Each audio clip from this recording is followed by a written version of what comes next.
Namaste. Welcome to part 2 of Nirvikalpa Talks, episode 3.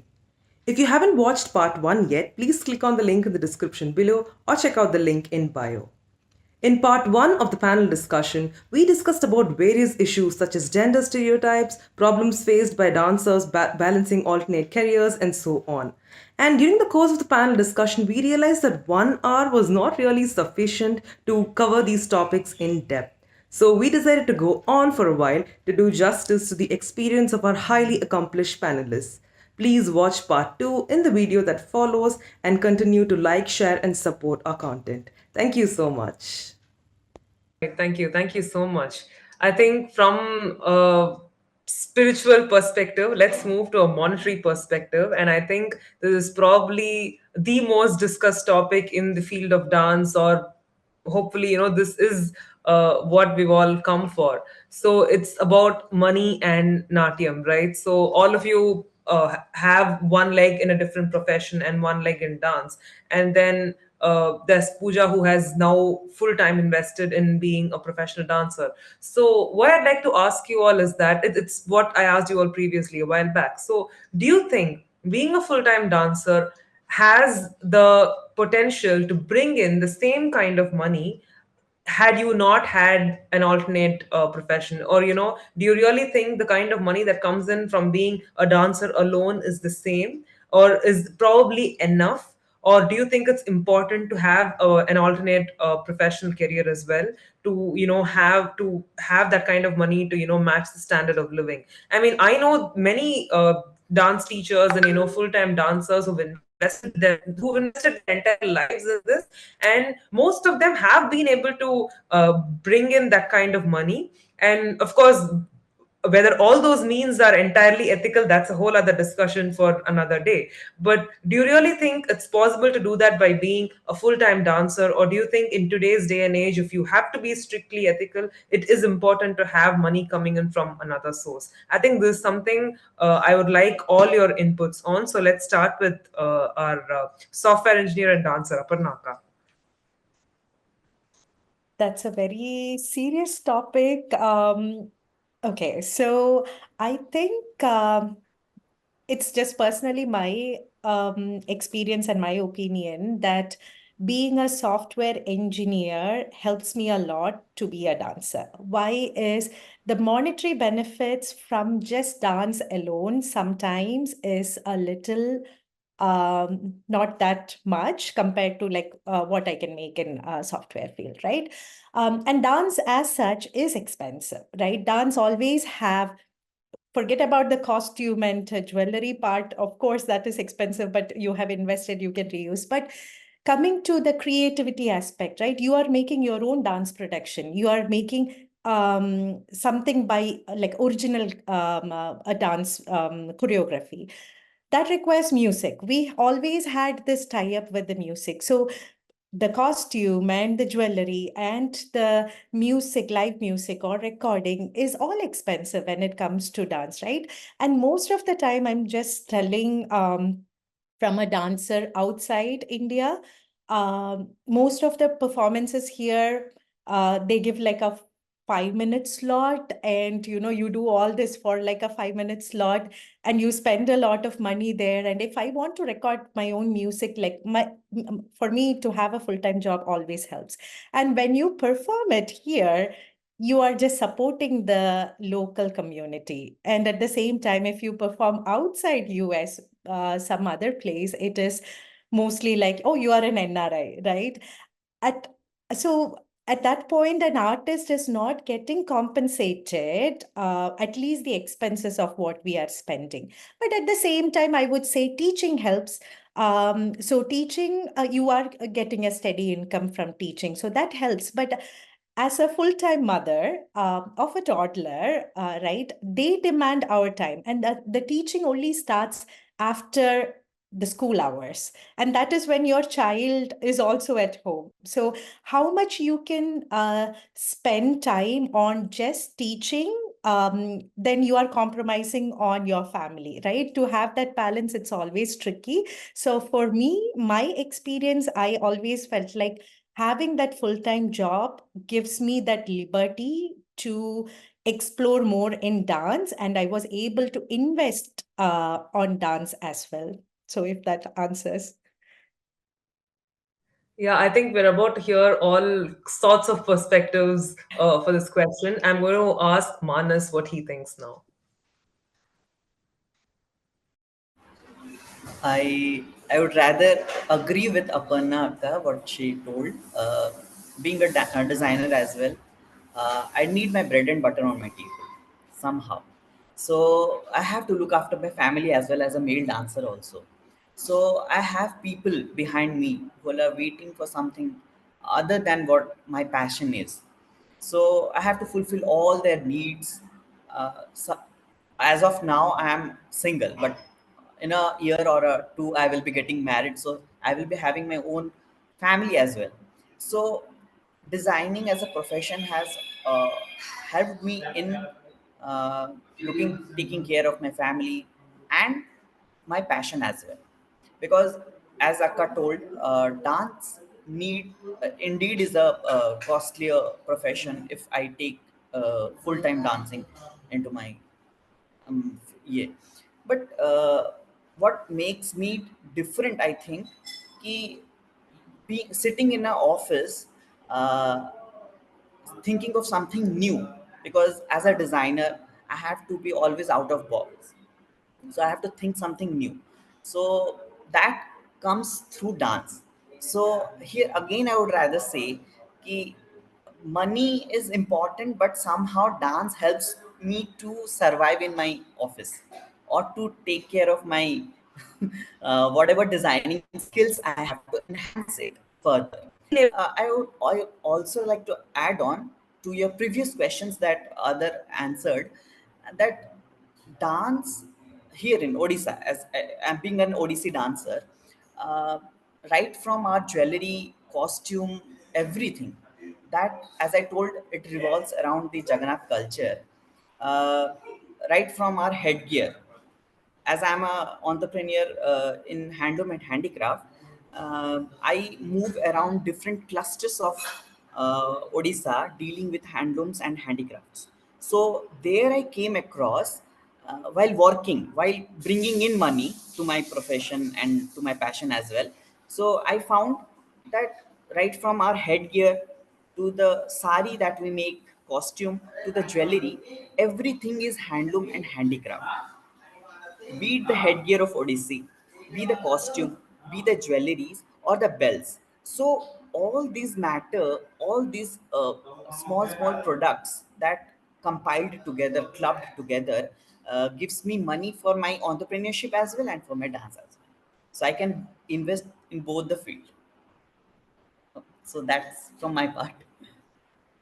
Right. I think that's a very interesting perspective he's brought to the table. So, what we think is expensive or what we think is, a cost to pursuing a dance form is probably a local artisans, source of income, because because even I think in Bharatanatyam and in other dance forms as well, I think most of what we wear, our jewelry, our headgear, our ghungroos, I think all of that are pretty much handmade only. I don't think we've come to, I don't think this has been commercialized enough, for all of it to be just machine made and all that. So I think that's one way of looking at how, what we think is expensive is actually somebody else's source of income, and we are actually promoting a local, local traditional skill set in a smaller community. I think that's a very interesting way to look at it. So, Pooja, I'd like to ask you, as our as the only full-time practicing dance professional in the panel. So, do you really think so? You were an investment banker, and I know what kind of money that industry is capable of bringing someone, because I think investment bankers are like the most busiest people in the world because of how demanding their profession is. So, how do you look at this whole monetary aspect when it comes to being a full-time dancer versus having an alternate profession to back you up? Your question reminds me of the stage in my life where I wanted to start teaching ODC, but at the same time, I was not ready to accept the fact that I have to teach now. Reason being, I wanted to pursue my academics also. And teaching, I might absorb the negativity that I have to earn from dance. I wanted to do dancing without any financial burden on myself. Like I never wanted my parents to, after my college, I never wanted my parents to help me in any of the thing monetarily. And therefore, when I thought of teaching, I never wanted to make dance teaching as a business. So I waited, I pondered upon that thought that how can I start teaching without getting that financial burden.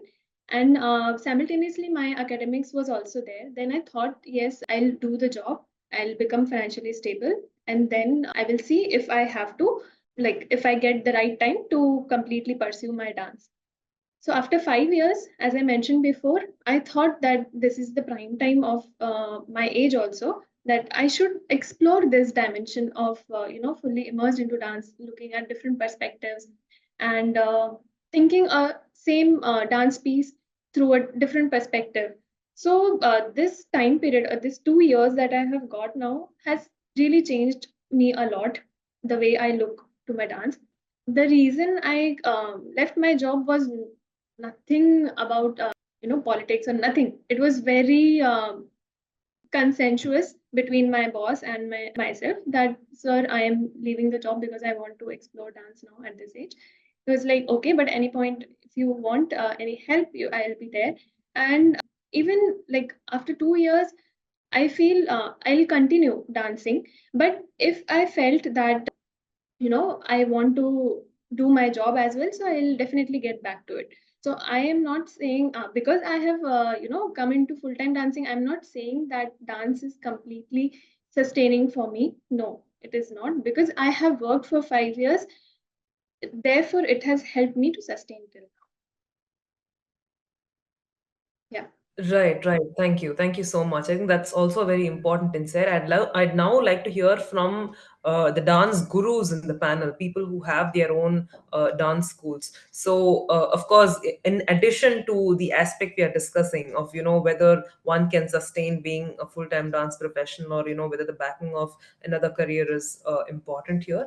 I think as gurus, how do you both look at it? Because you've got students and you probably have a very clear your financials are very clear as to how much you make from your dance school, and how much you make by being a full-time dancer yourself, versus how much you can probably make if you had probably invested full time in your alternate career. So as dance gurus, how do you look at it? Sahana, we'll start with you.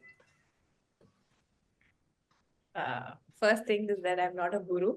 I've just started teaching. I'm just a Any teacher. teacher is a guru, that's okay.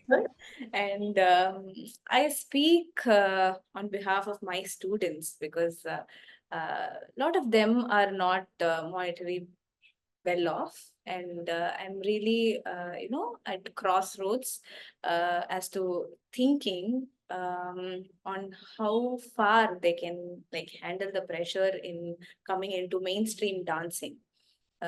Because I feel a lot of other fields are connected to a dancer, because through a dancer you have a set of musicians who travel along with you, and they need to be paid, and you have a costume tailor or a designer who has to be paid, and if at all the program doesn't land on your laps, you will have to approach the Sabha secretaries and also different organizations where you can go and ask them for a chance. And you have to be in the circle all the time and also approach people for the opportunity. And you should also be having a photographer or a videographer associated with you so that you can project yourself on social media, because that is how it works now. It is, I still remember the time where I had just a white paper where my biodata was written and no photos attached to it, nothing. I have just gone, given the biodata, and then asked for opportunities. Now the times have changed. Um, I feel your biodata has to be catchy, and you have to be properly visible on Instagram for somebody to notice you. And all of these aspects, maybe pushes me to think, what will my students do? Uh, I don't know, like the survival has become difficult, and I still have hope that art will take us along, and that is my only hope that I am like catching on to. And I also feel that serious rethinking by the younger generation of dancers have to be done in terms of looking for traditional alternatives that we can really do, and also to bring in more audiences for our performances. I feel as a dancer, the huge vast auditoriums, and hardly few sitting in the audience. Very few dancers have managed to produce houseful shows as a solo artist. I'm talking about, and trying to ticket the performances, all of these are difficult. So maybe we'll have to rethink on the venue of performances. Maybe chamber concerts is the way to go. I'm really trying to figure out myself as to what can be the path that I can guide my students and take them along. And I also feel that dance is not just performing arts. It is just not you going on stage and performing. There are lots of other things associated to dance. So unfortunately, people don't see that you have a vast theory that is associated with dance. You have architecture, temple architecture associated with dance. You have tada aspect of dance. You have abhinaya aspect of dance, and all of these can be put together. And when it is taught to the student can actually pick up on what he or she does the best, and put her foot forward in that. That's what I feel. Yeah, I think that's a very interesting perspective you brought, because I think everything comes at a price. And unlike musical concerts, I feel like music, a musical concert doesn't exactly require the support of classical dance for it to function independently. But for some reason, dance requires the support of music, of an orchestra, to actually help you project your performances in a professional manner. So I'd like to slightly tweak the question for Ramya and Lekha. So if there was someone who was coming to you and telling you, I want to start my own dance school, I want to invest into dance full time, as working professionals, what would be your advice to that person who wants to dive into dance full fledged in a full fledged manner? Let's start with Ramya. Before I come to this question, can I like answer a little bit of the previous one? Yeah, Only yeah, because, sure, sure. I just wanted to just bring in a slight difference in topic. Like, please feel free to yeah, add yeah, your thoughts, I'll whatever. tell you why. Because I'm now married into a family of artists who have been artists all their life. Whereas I come from a family who have only been professionals who have not taken up art as a career at all. All right, so I've now, so for me to see them manage their expenses is actually wonderful. It really answers this question, how they manage their expense, being pure artists and pure dancers, and they don't have the cushion of a secondary or another primary income. They don't have a cushion. Their art is their source of bread and butter. So what do? They have to, we work for our job, they work for their job. That's their job. Classes day in and out, workshops day in and out. They do not agree to perform if they're not paid such that their travel, their stay, their fee, their artist's fee, it's all taken care of. Yes, not all shows pay, but they try to at least cover their charges. Then from what they have saved over this, they try to pay the remaining artists if it's needed, right? So to see them manage their expenses as a primary and only artist is exceptional. That's something that I incorporated at least last few years. Is This is just my experience, it may benefit whoever in the future. I try to separate my monetary in terms of what I earn from dance goes back into dance. I don't bring the other part, my medical income, into sustaining my dance as much as possible, which means 95% whatever I earn through my dance, through my classes, through my shows, everything is saved up. If I'm performing, I use the same money from my dance into dance. So what comes into dance goes into dance, and I try to make dance self-sustaining. I think your answer pretty much encompassed what we had discussed previously and the question I asked subsequently. So before we hear Lekha's opinion on the monetary aspect of dance, I'd like to also hear from you about how you can avoid a burnout, because irrespective of whether you balance two careers or irrespective of whether you're a full-time dancer, I feel the monetary pressure can get you at some point, irrespective of which one exactly you're into, and that can lead to a burnout, because I think that's one of the, I think that's like everybody's main concern at the end of the day, right? So can you please pitch in on your aspect, your perspective on the monetary aspect of natyam and an alternate profession, and can you also tell us how you avoid a burnout, or how you avoid overthinking on that aspect, or how you deal with it?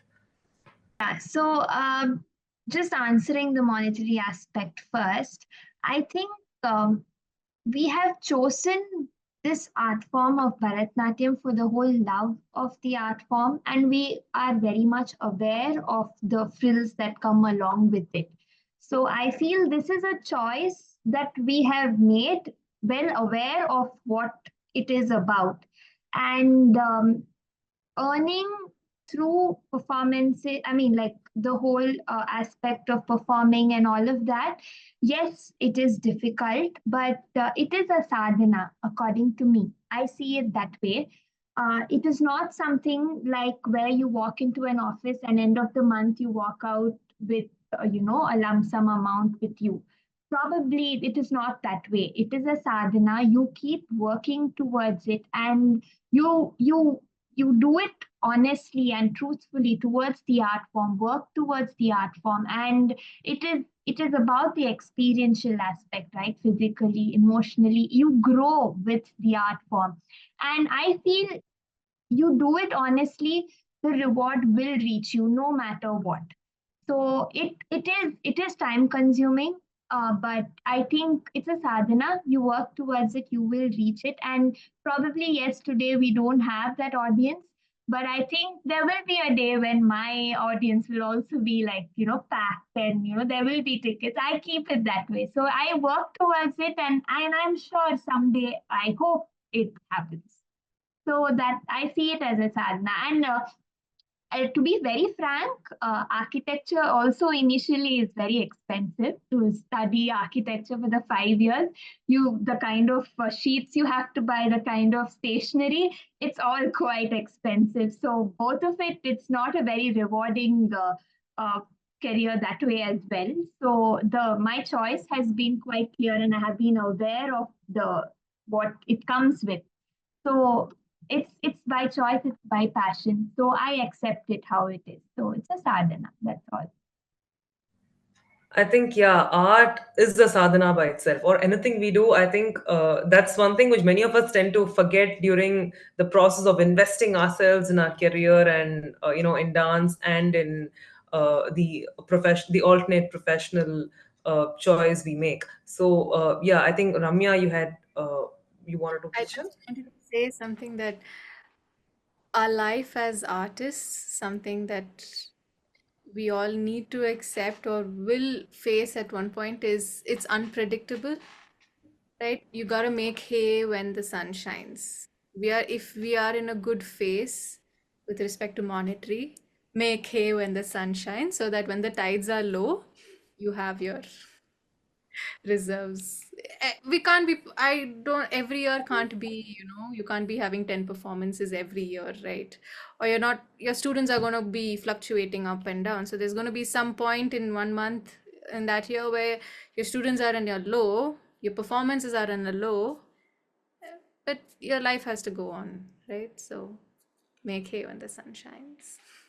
Yeah, I think that's very, very true. And adding on to what you said, every year won't be the same. There will be a time when you probably don't have 10 performances a year. So I was just going to ask Sahana and Manas about that. I think both your academic journeys, I think both have required a lot of investment monetarily, because I don't think fashion and medicine, there's so much you have to spend before you actually get to start making money.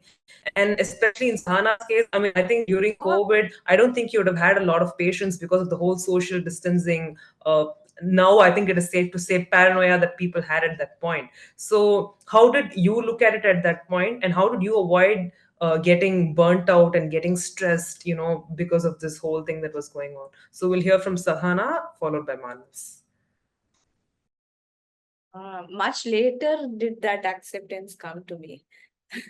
So I have always been frustrated. I'm not able to do this. I'm not able to do that. I'm not able to go on one path or this or that. I've always been that, and I've been frustrated.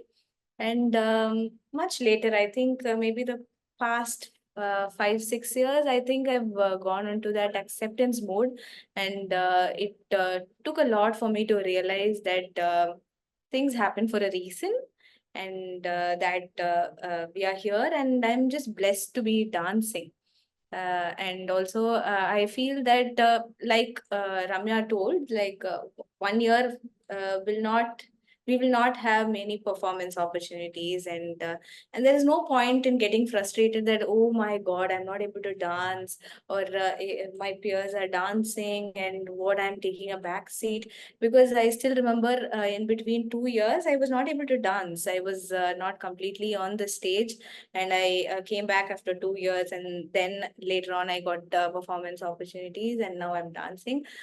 So it really, you'll have to accept the situation that you're in. End of the day, we are humans, and we will have to take care of our mental well-being, and also, strengthen ourselves to face whatever life throws at us also.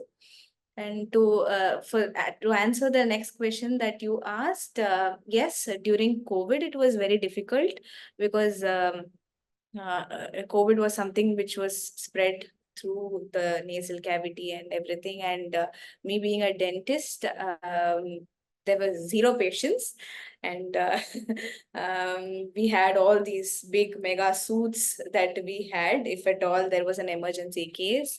And life was very difficult back then. We were not able to breathe through masks, and on top of that, one shield, and then covering the whole body with a PPE kit. It was not easy. So that was a time when I started concentrating more on my research. I used to sit and start working on my papers, and I really explored that part of dentistry during these 2 years. And fortunately or unfortunately, maybe I was studying. I was doing my master's when COVID hit. Unfortunate because I was not able to see the patients. Fortunate because I could explore this part, and then I eventually landed up signing myself into a PhD program. Like you said, everything happens for a reason, and as long as it all comes together at the end of the day, I think there's no need to look back. Manas, can we quickly have your thoughts on how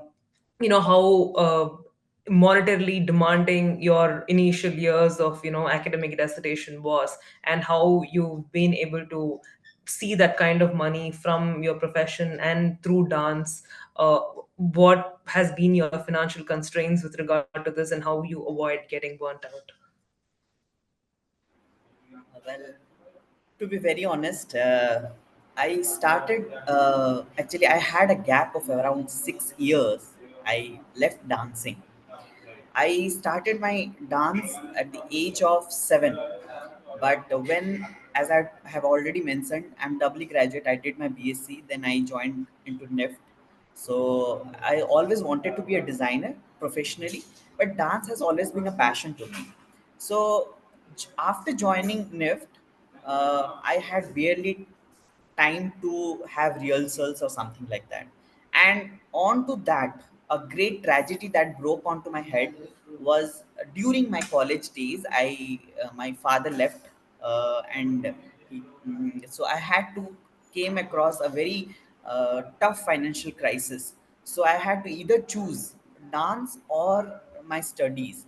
So I had that, I have went through that tough situations of like choosing out of both. I have literally forgot every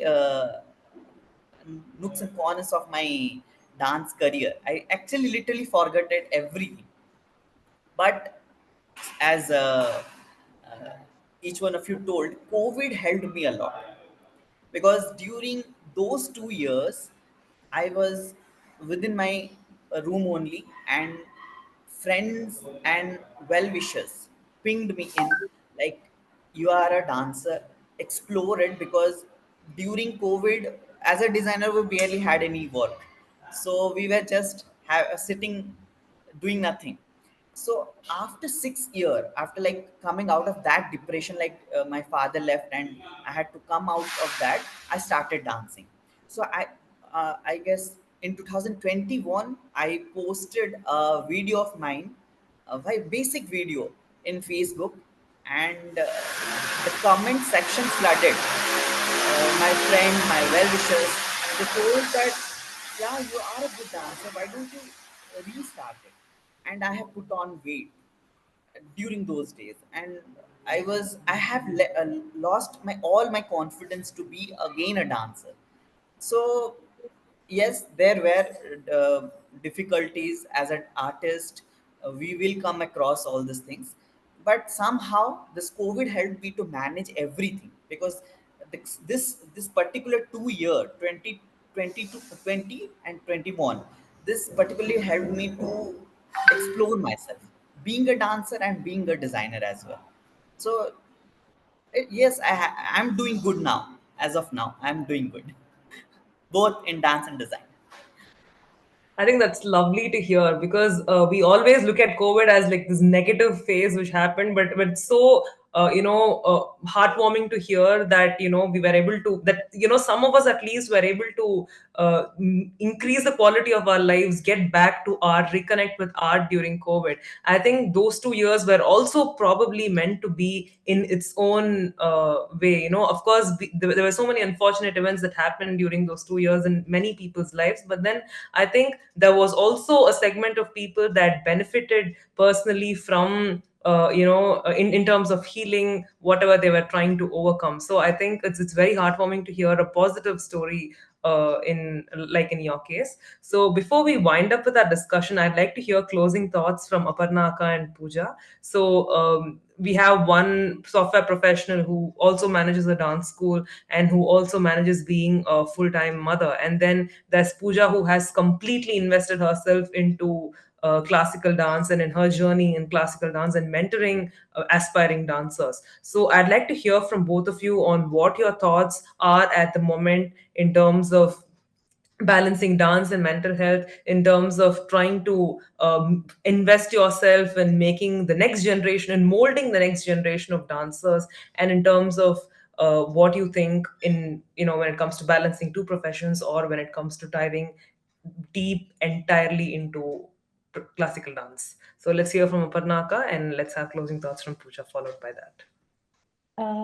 So I would say one thing always, whether whatever career it is, whether balancing between two careers or focusing on one career, whatever it is, prioritize self-care. Self-care is mostly important. For me, dance is self-care. It is relaxing. So when I go through some emotional situation in my life, dance helped me. I just choreograph something whenever you're in whatever your state of mind at that moment, whatever you dance, that comes out. And expressing that out through dance has always helped me to calm myself, relieve the stress in myself, that of course is there. At the same time, before I one time mentioned, listen to your body, listen to your mind, prioritize yourself, because self-care is more important.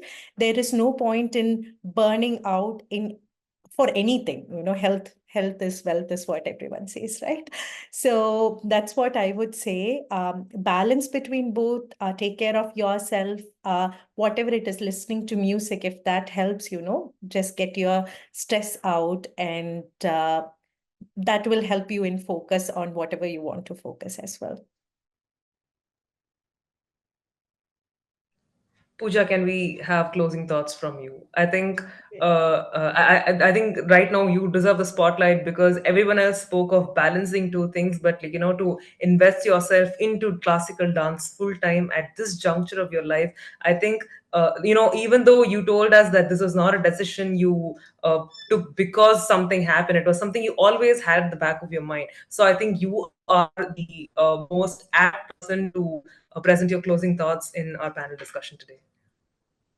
So, right before closing this discussion, I wanted to answer the question that you asked to Aparna about getting burnt out, balancing both the professions, or maybe if you are into one profession.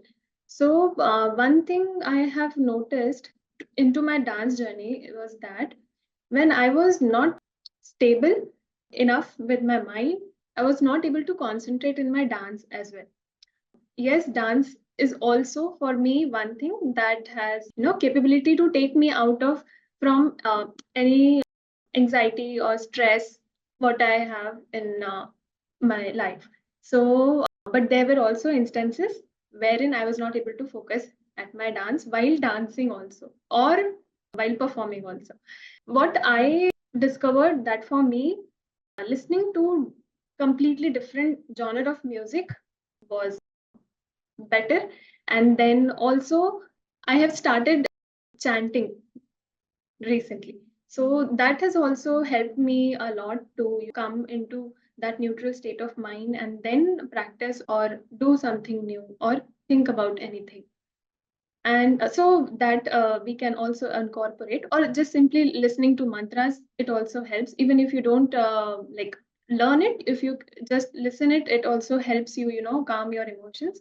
So for me, like, pursuing dance as a full time is still a journey which is just started, and I look forward to that dimension where which is unexplored by me still, because as dance, every dance form is an ocean itself, and the more you go deeper, and it's it just never ends. So yeah, I will continue my journey, and I wish everyone also to to about their life and their dancing journey continue as the way it is, and maybe more than what they are today. And yes, that's it from my side.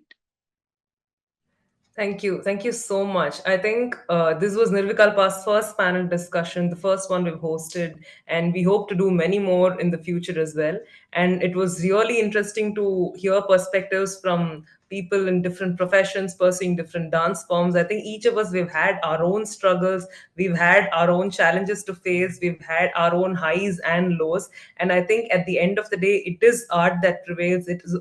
I think art should always be something that prevails within us. And I wish all of us all the best to always keep ourselves immersed in the art form, and just keep dancing to the music and make sure that we never let go of art. I think irrespective of whether we balance two careers, irrespective of we decide to immerse ourselves entirely in one career, I think art should be something that remains a constant in our lives.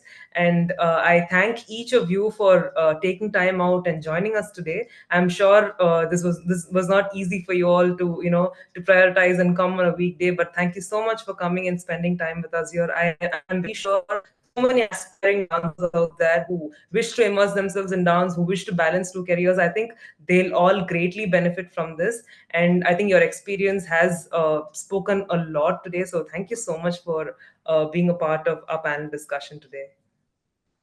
On behalf of Nirvikalpa, I would also extend my thanks to Hamsa for beautifully curating the session, and our guests Ramya, Lekha, and Manas for readily accepting, because it was like a short notice, I know, and thank you so much. Thank you so much.